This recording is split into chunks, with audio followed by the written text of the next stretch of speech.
Me gustaría empezar nada más con una pregunta para todos ustedes, cada quien. ¿Quién, quién de los que estaban aquí son salvos? ¿Quiénes han creído en el Señor y que han sido salvados por gracia? Pueden levantar la mano o ustedes en su mismo lugar pensarlo. Y bueno, voy a hacer la pregunta correspondiente. ¿Quién no ha creído en el Señor Jesucristo? Si quieren no levantar la mano, está bien. Pero lo que quiero llegar con esto es, este, vamos a, vamos a hablar el día de hoy a estos dos grupos de personas. Seguramente habrá alguno aquí que todavía no haya creído en el Señor. Y ese mensaje es tanto para los que ya creyeron en el Señor como para los que aún todavía no. ¿Sale? Entonces vamos a ver. El título de la predicación es ¿Estás vivo o muerto? Vamos a ver Efesios 2 del 1 al 5. ¿Tiene el micrófono por ahí? No sé, no veo a Sebas. ¿Tienes el micrófono para que me ayude alguien a leerlo, por favor?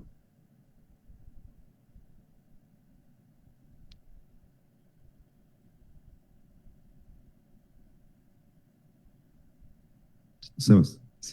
Gracias. ¿Alguien tiene que alcance a ver? Ya están los pasajes ahí, nada más necesito un voluntario. Gracias, Alan.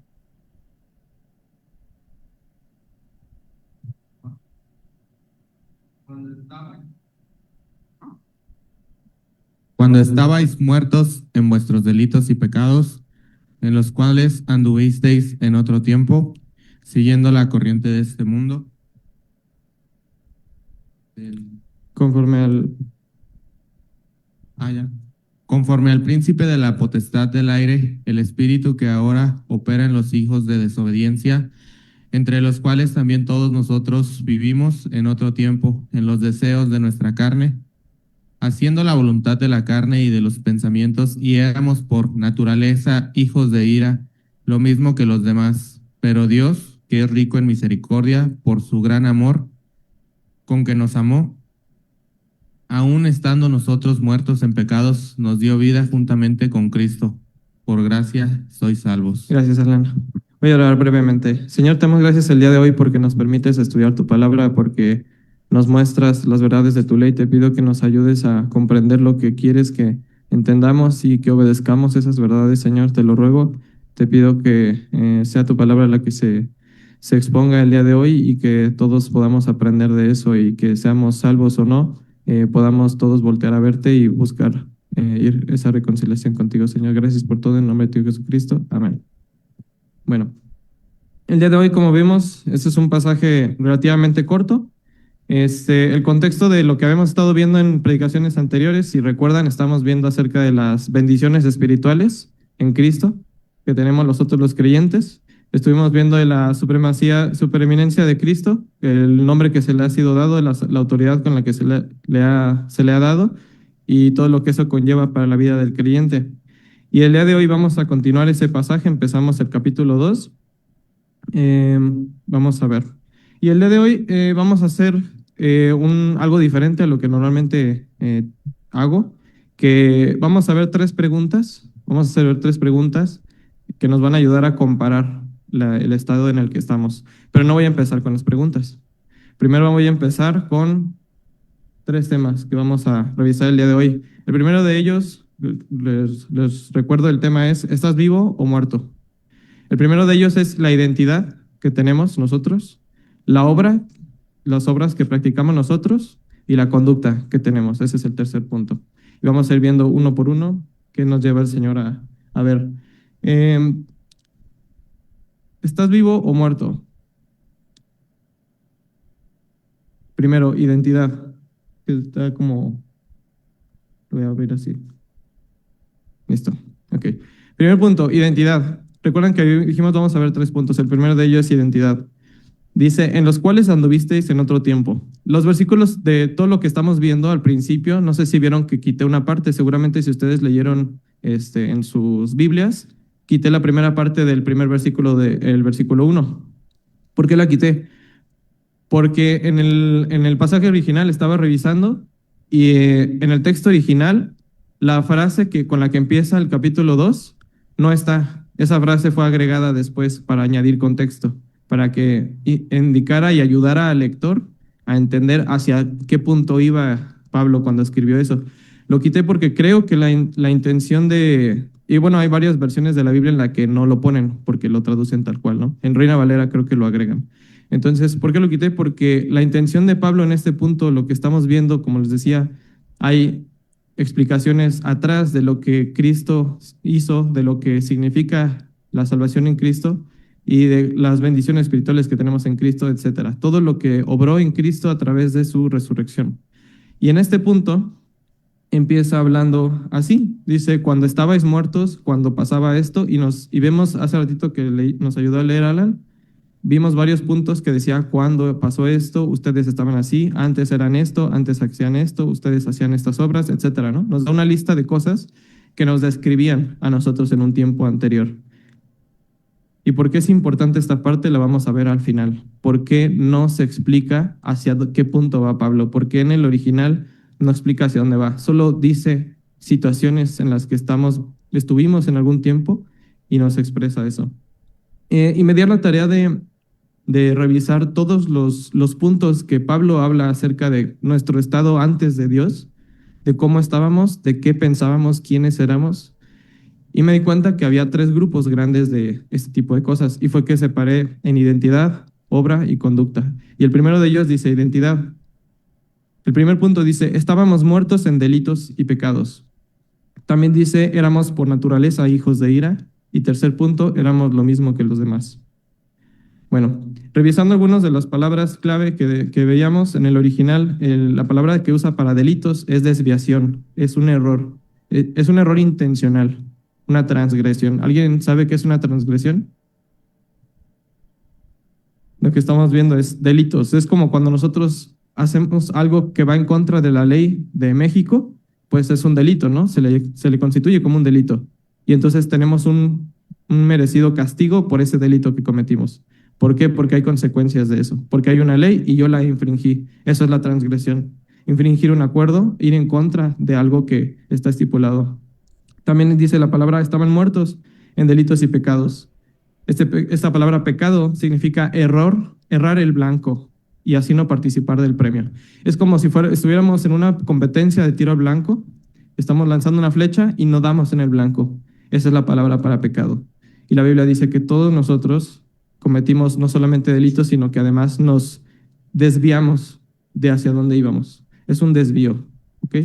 Dice también, éramos por naturaleza hijos de ira. Eso era natural. También revisando la palabra, no la puse aquí, pero revisando la palabra naturaleza, habla acerca de un crecimiento o una germinación, como una producción natural. ¿Qué quiere decir eso?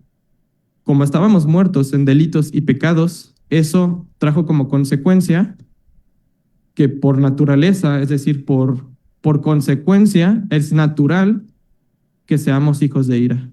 ¿Sí? ¿Y a qué se refiere con hijos? La palabra hijos dice hijo como producido, es decir, como engendrado. No habla como un hijo, como nosotros podemos hablarle a alguien que es cercano a su papá, ¿no? Un hijo como una connotación de cariño. Esta expresión es más una palabra como de engendrado, como producido. Entonces, porque estábamos muertos en delitos y pecados, por consecuencia es natural que seamos hijos de ira. Hijos de ira. Ahorita vamos a ver a qué se refiere con eso. Y dice lo mismo que los demás. La palabra lo mismo es de la misma manera éramos nosotros. Más adelante dice, vamos a ver un versículo que nos ayuda a entender un poquito de esta condición. Romanos 3:12. Todos se desviaron, a una se hicieron inútiles. No hay quien haga lo bueno, no hay ni siquiera uno. Eso somos nosotros. No hay nadie que haya hecho lo bueno delante del Señor. Todos se desviaron. Es la palabra que estábamos viendo. Nadie dio en el blanco de lo que Dios quería que hiciéramos nosotros. Siguiente versículo dice, Romanos 1:18. Porque la ira de Dios se revela desde el cielo contra toda impiedad e injusticia de los hombres que detienen con injusticia la verdad. Es decir, vemos que debido a nuestros pecados y nuestras transgresiones, tuvimos como consecuencia merecer la ira de Dios. Esa es nuestra consecuencia y es nuestra herencia. Si tú estás lejos del Señor y estás en tus pecados, en tus delitos, tienes la consecuencia y la herencia es la parte que te va a tocar. Eso es lo que Dios te va a heredar. Ira, castigo de, eh, por todo lo que has hecho. Eso es lo que merecemos. Bueno, siguiente. Estamos recordando que estamos muertos o vivos. La primera parte, identidad, ya la vimos. Segunda parte, la obra. ¿Cuáles son nuestras obras? ¿Cuáles eran nuestras obras según lo que expresa Pablo, ¿no? Que teníamos antes. Ok. Dice, en los cuales anduvisteis en otro tiempo. Otra vez, de la lista que da Pablo, algunas hablan acerca de no nada más de una identidad, de un estatus o de quiénes éramos, también habla acerca de las obras que hacíamos, el tipo de cosas que hacíamos. Dice el primer punto, obedecíamos al príncipe de la potestad del aire. ¿Quién era el príncipe? ¿Quién es el príncipe de la potestad del aire? Satanás. En este punto dice, la palabra de príncipe es gobernante, es decir, es un gobernante pero como príncipe, no como rey, pero es un príncipe que está a cargo, o bueno, no a cargo, pero que tiene poder sobre el mundo espiritual. Y está hablando de Satanás. Segundo punto dice, operábamos como hijos de desobediencia. Operábamos como hijos de desobediencia. Esa era la manera en que nosotros obrábamos. Tercer punto, hacíamos la voluntad de la carne y los pensamientos. Si se fijan, vuelve a aparecer la palabra hijos. En esta ocasión no es como engendrado, porque la otra era como una consecuencia, ¿no? En este punto habla de hijos como un parentesco. Quiere decir que en esta parte dice que obrábamos, hacíamos todas las cosas que hacíamos, era como teniendo un parentesco con la desobediencia. Ese era nuestro linaje. ¿Sí se entiende la diferencia en los dos? Una es que fuimos engendrados y por consecuencia merecíamos ira de Dios, esa era nuestra herencia. Y en esta otra palabra, hijos, habla acerca de nuestra relación y nuestro parentesco con la desobediencia, con el padre de mentira y desobediente. Y la palabra desobediencia habla acerca de la incredulidad. Es padrísimo que el Señor haya usado esta palabra desobediencia queriendo reflejar incredulidad. ¿Por qué? Porque en la vida del creyente o en la vida de que cuando estábamos antes del Señor, vivíamos una vida de desobediencia. ¿Por qué? Porque no creíamos que Dios es el Señor. Si recuerdan, ¿cuál fue el primer pecado de Adán y Eva? Decían muchos, comer el fruto del Edén. Esa fue cómo se personificó el pecado de ellos, pero el pecado de ellos fue no creerle a Dios lo que había dicho. Dios había dicho muy claro en la instrucción, esto va a pasar si hacen esto. Y su desobediencia, sí, su desobediencia en particular, no se vio realizada cuando hicieron el acto de tomar y de desobedecer y tomar el fruto del Edén. Pero en sí, en particular, el acto de desobediencia fue no creerle a Dios. Y eso es lo que dice aquí. Operábamos como hijos o personas que tienen completo parentesco, que este es su linaje, la incredulidad. Siguiente punto dice, hacíamos la voluntad de la carne y de los pensamientos. Esta palabra hacíamos habla acerca de practicar, prestar, procurar. Es decir, antes procurábamos la voluntad de la carne y los pensamientos. Este mismo versículo se usa también en Efesios 3:20 para hablar acerca de cómo uno opera el poder de Satanás, el poder de Satanás. Hacíamos la obra de Satanás, y en un versículo de Efesios 3:20 habla acerca de cómo ese poder obra en los creyentes. Es la misma palabra. Y en este punto el Señor nos llama a pensar, ¿estoy haciendo la voluntad de la carne? Acuérdense que estamos viendo 3 puntos, identidad, obra y conducta. Estamos en obra. ¿Qué tipo de obra estoy haciendo? ¿Estoy obrando conforme a la voluntad de la carne? Es decir, ¿qué significa la voluntad? Pues muchas veces todos hemos tenido antojo de algo, ¿no? Que decimos, ay, tengo muchas ganas o traigo mucho antojo de tomarme un helado de limón, ¿no? O tengo un antojo de carnitas, ¿no? Y ya no sigo porque nos vamos a distraer. Pero traemos un antojo de algo en particular, ¿y qué es lo natural que hagamos? Pues obviamente saliendo de aquí, a lo mejor si el Señor ha provisto para eso, pues podemos decir, pues tengo ganas, pues sacio esas ganas, ¿no? Y voy y adquiero eso que tengo yo ganas. O tengo sed, por ejemplo, algo tan sencillo como la sed. Tengo sed, pues ¿qué hago? Sacio mi sed, porque estoy haciendo la voluntad de mi cuerpo. Estoy siguiendo lo que quiere mi cuerpo y eso es hidratarse. Entonces tomo agua. Esa misma frase dice, hacíamos la voluntad de la carne, es decir, en respuesta a la voluntad de la carne, lo que quiere la carne, eso le doy. ¿Tiene ganas de pornografía? Eso le doy. ¿Tiene ganas de apostar, de perderse en el alcohol? Eso le dábamos. ¿Tiene ganas de preocuparse, de afanarse, de decir, ¿cómo le voy a hacer? ¿Qué voy a comer? ¿Qué voy a tomar? ¿Cómo voy a vestir a mis hijos? Eso le das. Pensamientos que eso quiere. Vamos a ver un versículo que sustenta lo que acabamos de decir.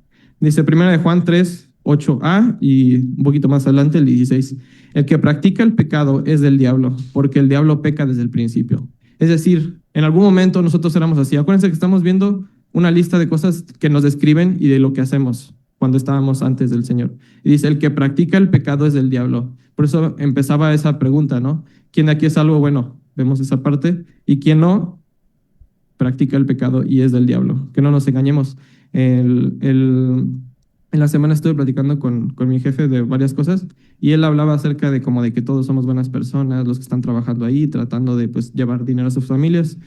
No lo quise interrumpir, pero eso es lo que piensa el mundo, ¿no? Eso es lo que piensa el mundo, que todos somos buenos, que todos de alguna manera somos buenos. Eso es una mentira, dice, lo vimos hace ratito, no hay ninguno bueno, no hay quien busque a Dios. Y en esta parte dice, el que practica el pecado es del diablo.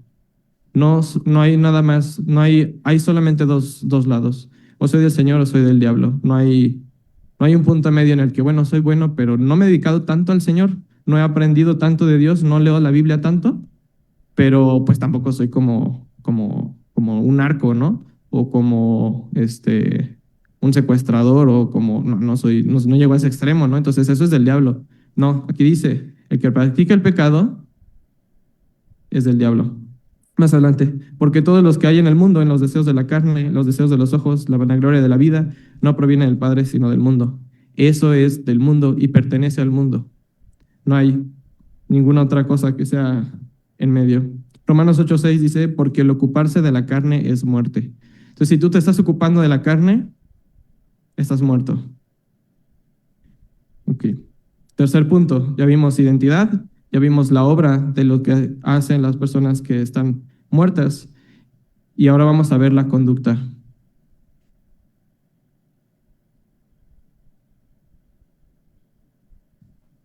Ok, vamos a ver la conducta. Dice, también nosotros vivimos en otro tiempo. Dice el primer punto, seguíamos la corriente de este mundo. Esa era una conducta que teníamos. Seguíamos la corriente del mundo.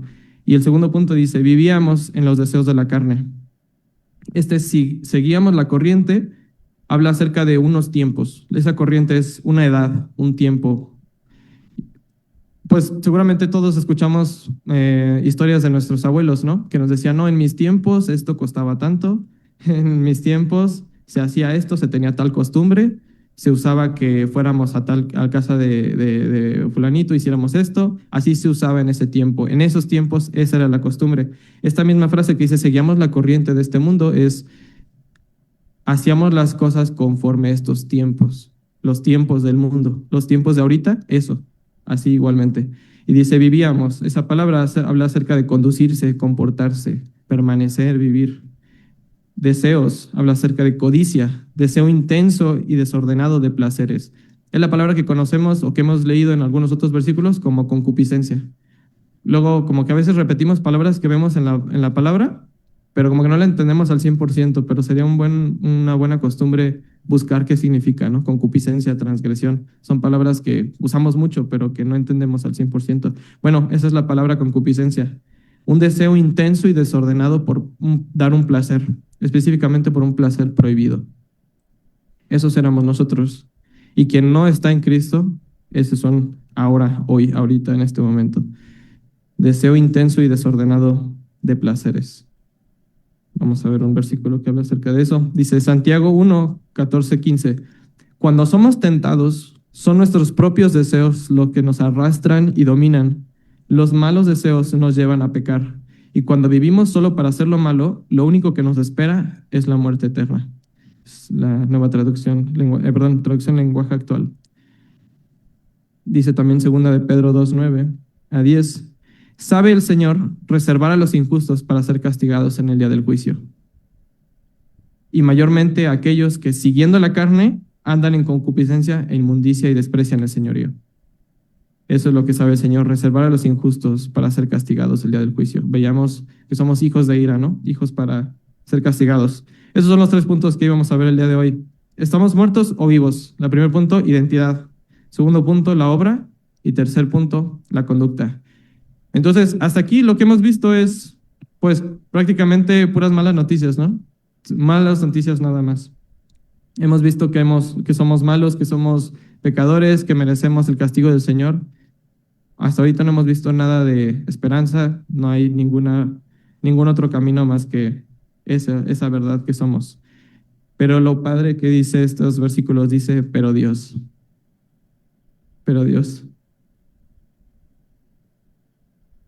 Y si se acuerdan que yo había hablado acerca de que Reina Valera agregó un pasaje antes de empezar a dar la lista, este es el por qué lo quise quitar, porque así estaba pensado de parte de Pablo, en el Señor cuando lo inspiró para escribir este pasaje, en que se diera una lista y al final se diera un contraste.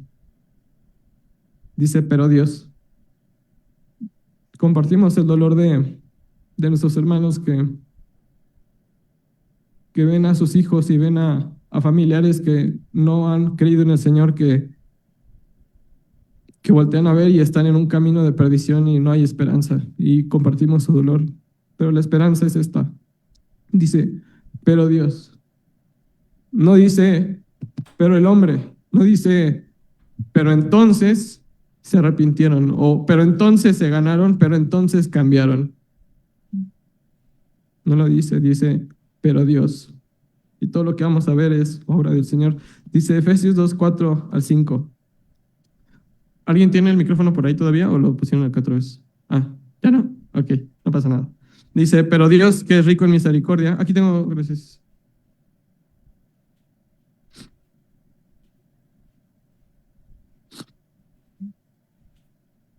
Entre la gripa y la conmoción, a ver si no acabamos aquí. Dice, pero Dios, que es rico en misericordia, por su gran amor con que nos amó, aun estando nosotros muertos en pecados, nos dio vida juntamente con Cristo. Por gracia sois salvos. Ahí está la esperanza. Ahí está el antes y después. Entonces, primera pregunta que les quiero hacer el día de hoy. ¿Se acuerdan que se iban a convertir en preguntas? Bueno, a la parte de identidad dice, ¿eres hijo de ira o un hijo amado? Ahí está la esperanza. Si vemos la primera parte decía, pero Dios, que es rico en misericordia. ¿Cuáles eran los 3 puntos que estábamos hace rato? Estábamos muertos en delitos y pecados, éramos por naturaleza hijos de ira, éramos lo mismo que los demás. Pero en el versículo 4 dice, por su gran amor con que nos amó. Pero Dios, que es rico en misericordia, por el gran amor con que nos amó. Y es padrísima esta palabra por. Yo muchas veces había leído esta palabra y había, la verdad, en automático, pues piensas, como una causa, ¿no? Por el amor de Dios con que nos amó, va a pasar algo. Es una causa de después algo que va a suceder. Revisando la palabra por, dice mediante, a través, causa o conducto. Es casi como si esta palabra, este amor de Dios, no es solamente lo que ocasionó que el Señor hiciera algo, no es nada más lo que provocó esa acción del Señor, sino que es el medio. A través de ese amor, ese es el conducto. Es como si, por ejemplo, ahorita, no sé si lo vean así, pero es, por ejemplo, imagínense que un familiar mío me dice, oye, quiero que se vayan Jess y tú de viaje, aquí está una camioneta y tiene gasolina y váyanse, pues aquí les dejo dinero para que se hospeden, etcétera, ¿no? Deja todo para el viaje. Entonces, y Jess y yo luego nos vamos de viaje. Pero luego cuando nos vayamos a ir de viaje, digo, pues ¿cómo le hacemos? No, pues déjame, voy a comprar los boletos del camión y voy a hacer esto y esto, pero pues entonces, ¿dónde quedó lo de la camioneta o lo de la gasolina o los viáticos? O sea, como que esa fue la causa que ocasionó, o sea, eso fue lo que ocasionó el viaje, pero si yo lo quito, pues deja de tener sentido esa causa, ¿no? Como que pues me dieron la oportunidad de ir, pero estoy después viendo yo por mis medios o viendo por otra manera. Pero esta no es la manera del Señor, dice es decir, que esa causa es el conducto. Es decir, en el mismo ejemplo que decíamos de la camioneta, Esa camioneta como vehículo no es nada más la causa de que viajemos, es el medio en el que viajamos, ¿no? O sea, no nada más es lo que ocasionó la oportunidad de ir, sino que es por ese mismo medio en el que nos vamos a conducir hacia donde vamos a ir. ¿Sí? En ese mismo ejemplo, un poquito absurdo mi ejemplo, pero en ese mismo ejemplo, el amor de Dios no es nada más lo que ocasionó el acto del Señor para nosotros, sino que además es el medio a través del cual lo hace. Amor. Este amor ágape incondicional. Si se acuerdan esta palabra, pues la hemos visto muchas veces. Es un amor divino, es un amor incondicional que no tienes que cumplir ciertas cosas para recibirlo.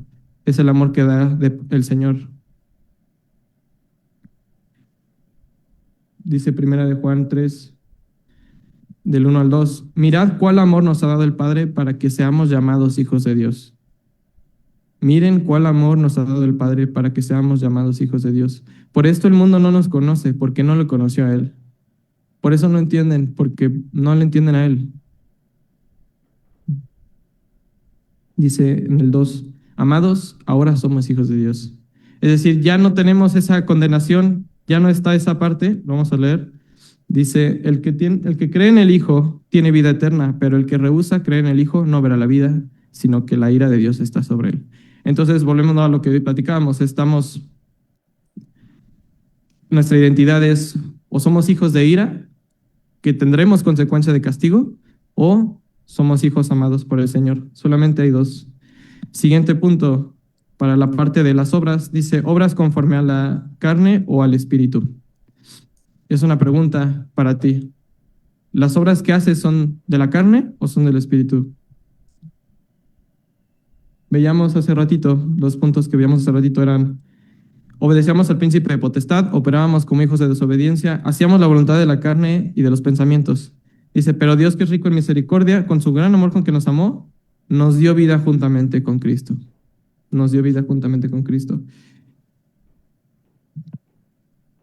Dice, esta vida juntamente es una vida en compañía. Estás acompañado con el Señor. Estaba revisando y no es nada más como vivificar junto con. No es como la misma palabra que usamos nosotros, por ejemplo, para, me voy yo con Ale al cine, ¿no? O a una salida. Y me voy con él, en compañía con él. O sea, nos vamos juntos. No es esa la palabra que está usando aquí. Dice, vida juntamente es algo más cerca. Más cerca. Y vamos a ver ahorita cómo es que más cerca. Juan 11:25 dice, le dijo Jesús, yo soy la resurrección y la vida, el que cree en mí, aunque esté muerto, vivirá. Bendito el Dios y Padre de nuestro Señor Jesucristo, que según su grande misericordia nos hizo renacer para una esperanza viva por la resurrección de Jesucristo de los muertos. Es decir, esa manera en la que Dios nos revivió y nos dio una esperanza, yace en la resurrección de Cristo. No sé si lo habían visto así, o sea, al momento en el que veíamos en los pasajes anteriores, si se acuerdan, veíamos en los pasajes anteriores que había una acción, había algo que faltaba. ¿Sí me explico? La parte que quitamos, ¿se acuerdan? Que dije que removimos la parte en el versículo principal. Había una lista de cosas que decíamos que éramos, que somos, que estábamos, que hacíamos, que obrábamos, pero no se daba una acción como tal. Y este punto ahora sí dice, nos dio vida juntamente con Cristo. Es la resolución de todos estos pasajes que vimos. En el capítulo anterior estábamos viendo lo que Dios hizo a través de Cristo y cómo le dio lo que significó la resurrección de Cristo para Cristo, ¿no? Que le dio un lugar con el Señor, exaltó su nombre, todo lo que sucedió en Cristo a través de la resurrección. Y entonces aquí está hilando todo lo que hizo para nosotros esa resurrección. Nos está dejando claro cuál era nuestro estado y entonces qué es lo que significa eso. Y dice que nos dio vida en él. Pero Pablo se toma el tiempo de explicar específicamente cuál era la condición para que entendamos cuánto vale esa resurrección. 2 Corintios 5:14 dice, porque el amor de Cristo nos constriñe pensando esto, que si uno murió por todos, luego todos murieron. Y por todos murió para que los que viven ya no vivan para sí, sino para aquel que murió y resucitó por ellos. ¿Y por qué lo pongo entonces como en el punto de las obras? No estamos hablando acerca de vida y muerte, o sea, ¿por qué lo pongo en esta parte de vivir, obrar conforme a la carne o al espíritu? Bueno, vemos aquí dice, porque en cuanto murió el pecado, murió una vez por todas, mas en cuanto vive, para Dios vive. Así también vosotros consideraos muertos al pecado, pero vivos para Dios en Cristo Jesús, Señor nuestro. Y yo les pregunto, ¿recuerdan el pasaje en el que Jesucristo resucita a Lázaro? Que le llama, ¿no? Le llama dentro de la tumba y lo llama a vida. Qué absurdo sería que veamos después de ese pasaje que Lázaro, pues no dice en la Biblia, y Lázaro pasaba sus tardes mirando la tumba, contemplándola, extrañándola. Es absurdo, ¿no? O sea, si Dios le resucitó de los muertos, si Cristo le resucitó de los muertos y lo llamó a vida, ¿por qué Lázaro extrañaría la tumba en la que estaba? No tendría nostalgia de la tumba. ¿Por qué como creyentes a veces tenemos nostalgia de donde Dios nos sacó? Es como el pueblo de Egipto, ¿no? Cuando nos sacó de Egipto al pueblo de Israel y que decían, uy, en Egipto teníamos esto, comíamos esto, hacíamos esto. Se les olvidó todo lo malo que vivían porque estaban queje y queje de que los sacaran de ahí. Y ya cuando están fuera, ay, no, antes estábamos bien, no sufríamos aquí en este desierto. Qué triste. ¿Por qué, hermano? ¿Por qué te olvidas de la bendición del Señor que Dios te dio y te olvidas de las obras a las que te llamó en vida, añorando y extrañando tu vida anterior? Estabas muerto. No, un muerto no hace nada. Y las obras de los muertos son estas: pecado, delitos, transgresiones. ¿Por qué extrañamos ese mundo? Eso no es de nosotros, ese ya no es nuestra identidad, ya no son las obras a las que somos llamados. ¿Por qué extraño esa parte? En algún momento en la reunión de jóvenes platicábamos, si yo estoy seguro de que en el cielo no hay pecado, ¿quién está seguro que en el cielo no hay pecado? Y que no hay sufrimiento, y que no hay toda clase de inmundicia. ¿No hay? Todos estamos seguros, ¿no? ¿Quién no está seguro de eso?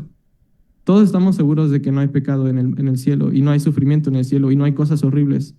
Entonces, ¿por qué si estamos diciendo que aquí en vida estamos estudiando al Señor, tratando de imitar al Señor, porque queremos estar en el cielo y anhelamos estar en el cielo, ¿por qué vivimos como si en el cielo podríamos seguir practicando el pecado?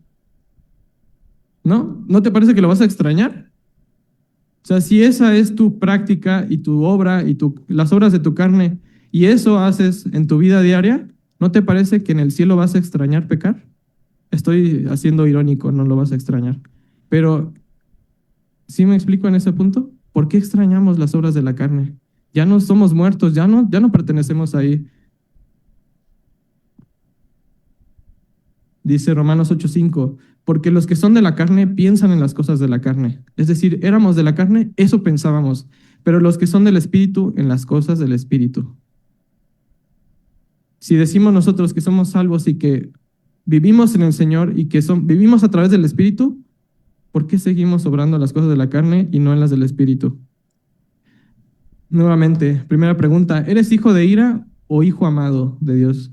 ¿Obras conforme a la carne o tienes tus obras conforme al Espíritu? Y por último, ¿andas como muerto o como salvo?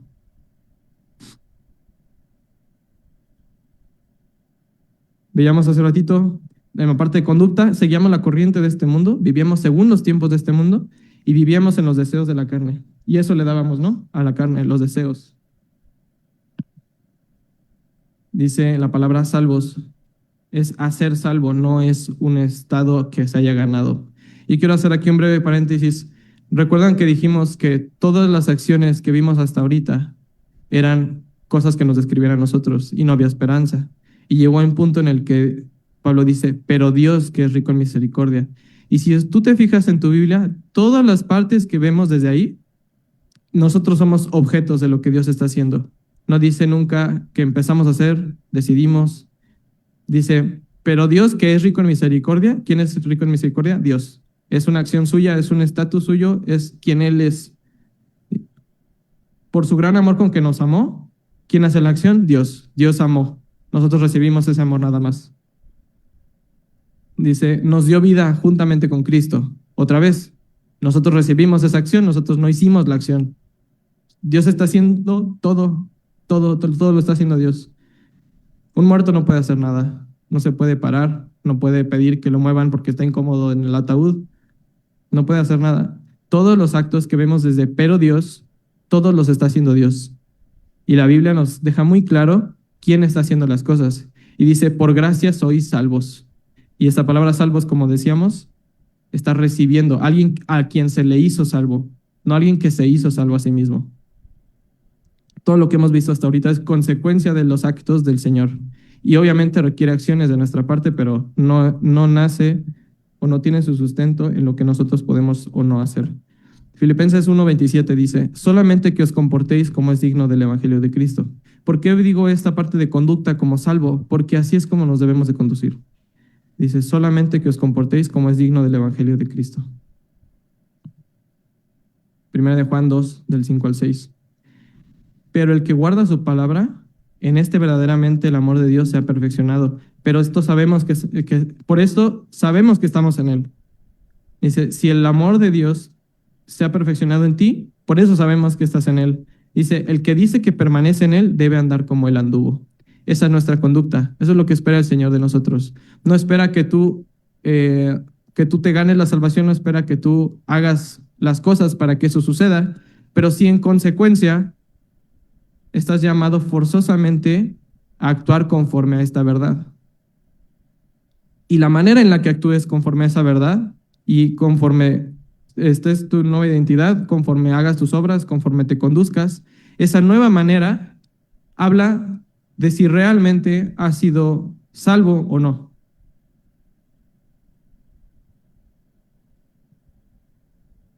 ¿Eres hijo de ira o un hijo amado? ¿Obras conforme a la carne o haces todo conforme al Espíritu? ¿Andas como muerto, como salvo? Para terminar, me gustaría hacerles este comentario como lo que decíamos. Al principio les decía que este mensaje es para los que han creído y los que no han creído. Si ya has creído, ya sabes las respuestas de estas preguntas. Eres hijo amado de parte del Señor. Dice, porque la dádiva de Dios es vida eterna en Cristo Jesús. Nos dio potestad de ser hechos hijos de Dios a los que creen en su nombre, ¿no? ¿Crees en su nombre? Entonces la respuesta es muy clara. Eres un hijo amado. Ya no tengas miedo ni tengas preocupación de recibir castigo de parte de Dios para condenación, porque ya no hay condenación en los que estamos en Cristo Jesús. La segunda pregunta es muy obvia también. ¿Obras conforme a la carne? Bueno, no. La respuesta sería que obramos conforme al Espíritu. ¿Andamos como salvos? Bueno, debería de ser sí, ¿no? Como salvos. Pero si tú no has creído en el Señor, quiero tomarme un minuto nada más para pedirte que lo consideres. Algunos a lo mejor de aquí vienen por costumbre para que los hermanos a lo mejor no los vean feo, de que ya no han venido. A lo mejor algunos apenas están escuchando y quieren conocer más, pero todavía no han avanzado en esa decisión. Yo no sé cuál sea tu situación ahorita, pero si no has creído en el Hijo del Señor, estas verdades, esta esperanza no es para ti todavía. Cuando es para ti, pero no la has tomado, todavía no lo has recibido. Cuando tú creas en el Hijo de Dios, cuando tú creas que Dios le resucitó a los muertos y confieses tu pecado y confieses que estabas muerto en tus delitos y pecados, cuando confieses que no tienes esperanza sin el Señor, ahí en ese punto recibes estas promesas y pasas de ser de hijo de ira a hijo amado. Si no estás en el Señor, como decía un pasaje que veíamos hace ratito, si haces pecado, practicas pecado. ¿Qué hace un músico cuando quiere tocar en algún evento o en general cuando está tratando de estudiar? Practica, ¿no? Practica la canción que va a tocar. Pues esa palabra practicar el pecado. Tú practicas pecado, o sea, le estás viendo nuevas formas de hacerlo más fácil o más rápido o que nadie se dé cuenta. Si tú estás haciendo eso, estás practicando el pecado y no eres hijo del Señor, sino eres hijo de ira. Vamos a terminar con este pasaje. Me gustaría que todos nos paráramos y lo leyéramos, por favor, juntos.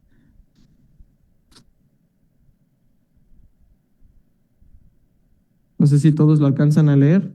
Es Juan 5, 24, 25. Si tú lo alcanzas a leer, acompáñame a darle lectura, por favor.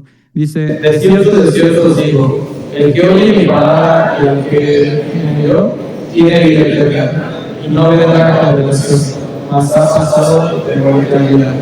De cierto os digo, viene la hora, y ahora es, cuando los muertos oirán la voz del Hijo de Dios, y los que la oyeren vivirán.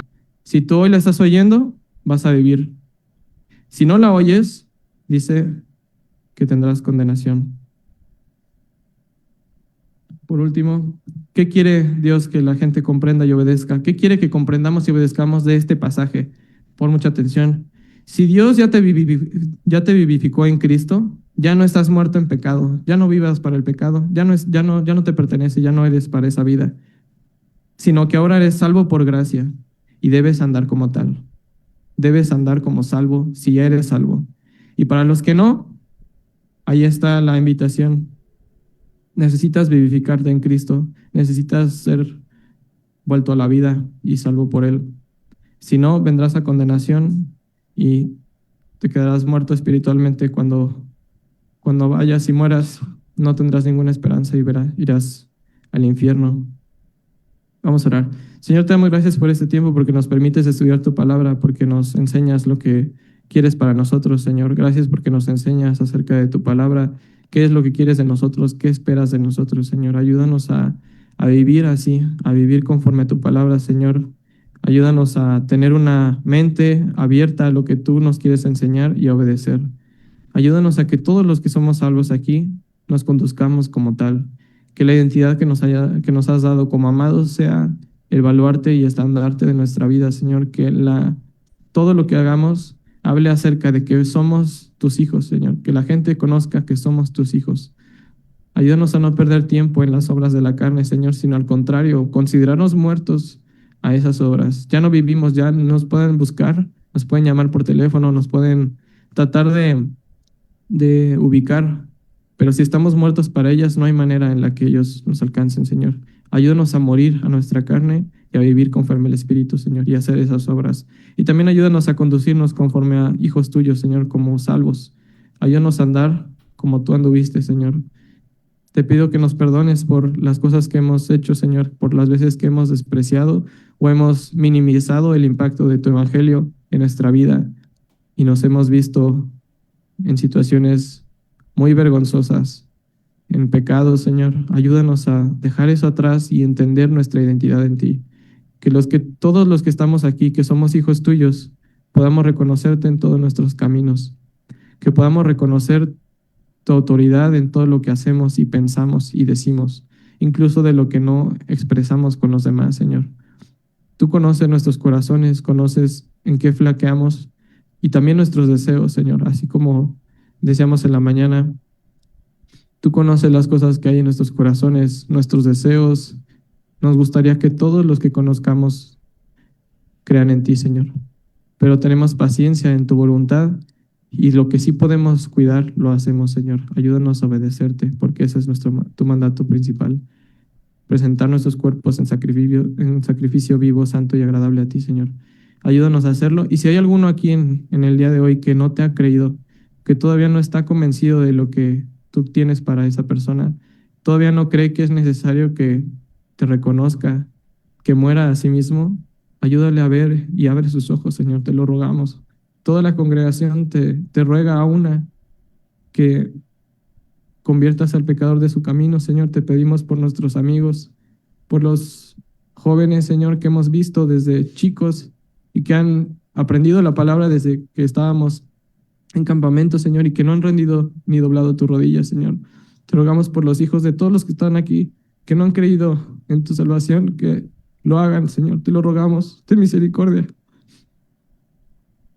Te pedimos por aquellos familiares que vemos sufriendo, que vemos preocupados, que vemos en angustia, que no tienen esperanza, Señor, que te conozcan. Ayúdanos a compartirles, a perder nuestro miedo, a perder nuestro orgullo. Ayúdanos a perder el miedo, a perder esa amistad, a perder esa relación, Señor. Y ayúdanos a que por sobre todas las cosas te temamos y que nuestra vida hable acerca de lo poderoso que eres, Señor. Las cosas que te has llevado a la tumba, las cosas que éramos antes, que ya has limpiado, Señor.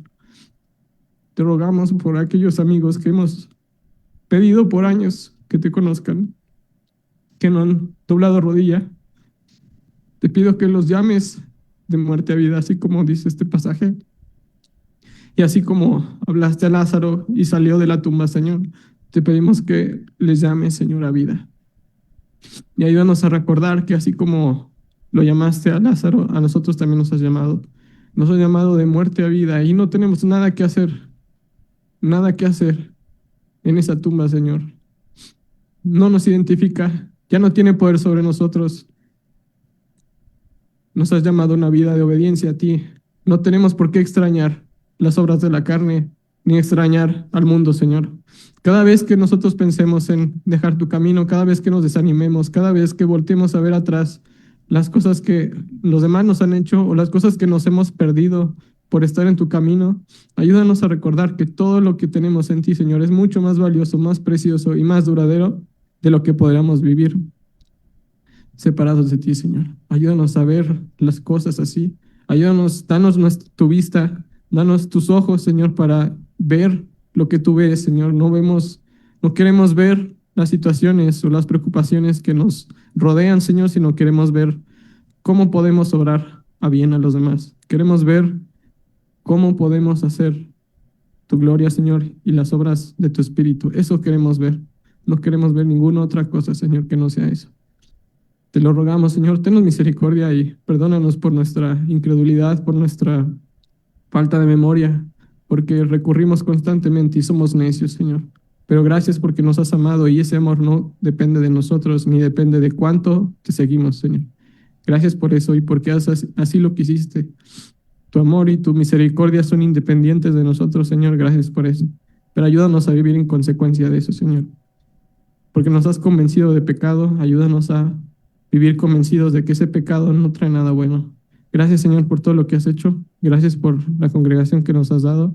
Y gracias porque vas a obrar, Señor, en la vida de todos nosotros. Gracias, Señor. Gracias. Te lo agradecemos en el nombre de tu Hijo Jesucristo. Amén.